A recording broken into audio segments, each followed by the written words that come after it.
मित्रों नमस्कार। मैं एडवोकेट सुहेंदु जयपुरियार अपने इस चैनल जयपुरियार लॉ क्लासेस पर पूरा एक बार आपका स्वागत करता हूँ। मित्रों, आज मैं जो वीडियो बनाने जा रहा हूँ यह बहुत ही कॉमन प्रॉब्लम है, क्योंकि हर एक व्यक्ति के पास जमीन है, भूमि है, कुछ न कुछ भूमि उनके पास है, और जब भूमि है तो उसका दाखिल खारिज भी कराना होता है, तभी उसका रसीद कटता है। तो रजिस्ट्री कराने से तो काम चलता नहीं है। यहाँ देखा क्या गया है कि एक ही जमीन की रजिस्ट्री 2-3 बार हो जाती है। दूसरा, कभी कभी उसी लैंड का फर्जी दस्तावेज तैयार हो जाता है, हुक्मनामा के नाम पर या फैमिली सेटलमेंट डीड के नाम पर बहुत सारा दस्तावेज तैयार हो जाता है, और उसी फर्जी दस्तावेज को लेकर वह व्यक्ति, जो फर्जी व्यक्ति है, जो जिसने गलत डीड बनवाया है, वह सीओ के ऑफिस में जाकर, अंचल अधिकारी के ऑफिस में जाकर, तहसीलदार के ऑफिस में जाकर वह करता क्या है कि अपने नाम से दाखिल खारिज करवा लेता है। तो दाखिल खारिज होने पर रजिस्टर 2 में उसका नाम चढ़ जाता है, रसीद कटने लगता है। ऐसी स्थिति में वह उस जमीन का हकदार बन जाता है, क्योंकि उसने जैसे दाखिल खारिज हुआ, गवर्नमेंट को उसने रेवेन्यू देना शुरू किया। और कभी कभी तो ऐसा देखा गया है कि दाखिल खारिज हुआ, रसीद कटाया, और उसी जमीन को किसी तीसरे व्यक्ति को, दबंग व्यक्ति को बेच दिया गया। अब जो व्यक्ति इस जमीन का ओरिजिनल मालिक था, उसका ऑलरेडी रसीद कटा हुआ है, उसका ऑलरेडी दखल कब्जा है उस जमीन पर, कि उसी जमीन पर दूसरा दाखिल खारिज हो गया, और किसी दबंग को जब बेच दिया गया तो वह दबंग व्यक्ति उस व्यक्ति को, जो ओरिजिनल मालिक है, उसे वहां से मार भगाता है और जमीन पर कब्जा कर लेता है। ये घटना आज के दिन में पूरे भारत में बहुत ही कॉमन है।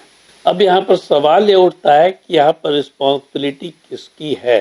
क्या सरकारी पदाधिकारी के ऊपर इस मुद्दे पर केस हो सकता है, क्योंकि यह तो पूरी तरह से क्रिमिनल एक्ट है, या मालाफाइड इंटेंशन के तहत ऐसा किया गया है, पैसा कमाने के लिए किया गया है?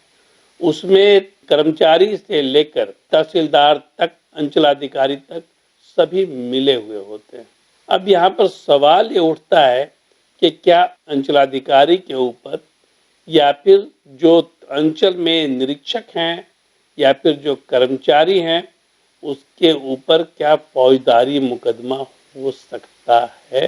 तो मित्रों, मैं आप लोगों को यह बतला दूं कि यह फौजदारी मुकदमा हो सकता है। लोगों के मन में यह धारणा बैठी हुई है कि सरकारी पदाधिकारी के ऊपर केस नहीं हो सकता, और यदि केस करना हो तो उसे सैंक्शन लेना पड़ता है उसके सुपीरियर अथॉरिटी से, सेक्शन 218 ऑफ द BNSS के तहत, जो कि पहले 197 ऑफ द CRPC था। मित्रों, मैं आप लोगों को बतला दूं, सुप्रीम कोर्ट का जजमेंट है बहुत सारा, हाई कोर्ट का भी जजमेंट है, जिसमें स्पष्ट किया गया है कि यदि कोई अंचलाधिकारी अपनी ड्यूटी से अलग जाकर कोई गलत काम करता है, ड्यूटी के दौरान उसकी चूक नहीं मानी जा सकती, गलत मंशा से कोई काम करता है, तो उसके ऊपर फौजदारी मुकदमा किया जा सकता है, और इसके लिए किसी सैंक्शन की आवश्यकता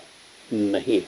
अब मैं मित्रों आप लोगों को बतला दूं कि जो फर्जी म्यूटेशन किया जाता है, जिसमें कर्मचारी और CO, अंचल अधिकारी, तहसीलदार सीधे तौर पर इन्वॉल्व होते हैं, ऐसी बहुत सारी घटनाएं मेरे पास आई हैं, बहुत सारे केसेस हुए हैं। मैंने आप लोगों को पहले भी एक वीडियो बनाया था, जिसमें कहा था कि अंचलाधिकारी यदि गलत तरीके से म्यूटेशन कर देता है, दाखिल खारिज कर देता है, तो आप LRDC के पास की अपील कर सकते हैं।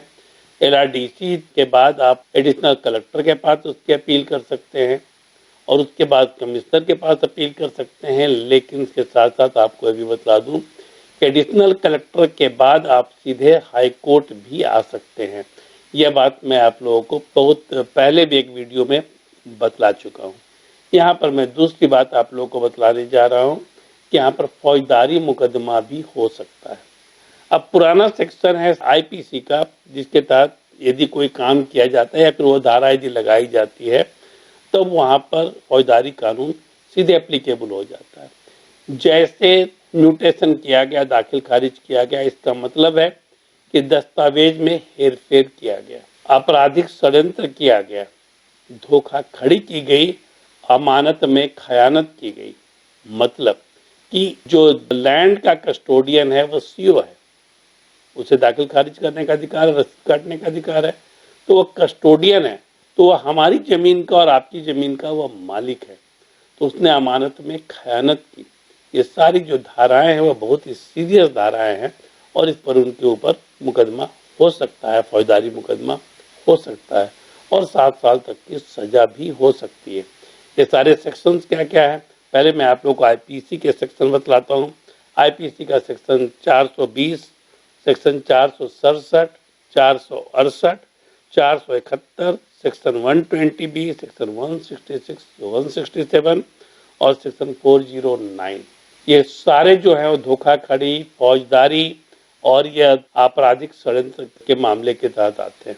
यहाँ पर जो नया एक्ट बना है बीएनएस में जो धारा है वह है 318, 336 सब सेक्शन 3, 340, 61 सेक्शन 61(2) और सेक्शन 338।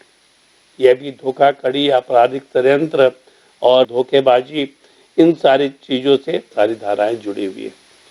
तो यदि कोई भी सीओ गलत तरीके से म्यूटेशन कर देता है, कोई भी सीओ यदि कर्मचारी की मिलीभगत से, इंस्पेक्टर की मिलीभगत से, जिसे कानून को कहते हैं कि मिलीभगत से, और वह व्यक्ति जो फर्जी व्यक्ति है जिसने फर्जी दस्तावेज तैयार किया है, उसको मदद करने के लिए यदि वह म्यूटेशन कर देता है तो इन सभी के ऊपर फौजदारी मुकदमा दायर किया जा सकता है। अब आप यह जरूर कहना चाहेंगे कि भाई जब सीओ के खिलाफ मुकदमा दायर करने जाएंगे तो थाना लेगा नहीं।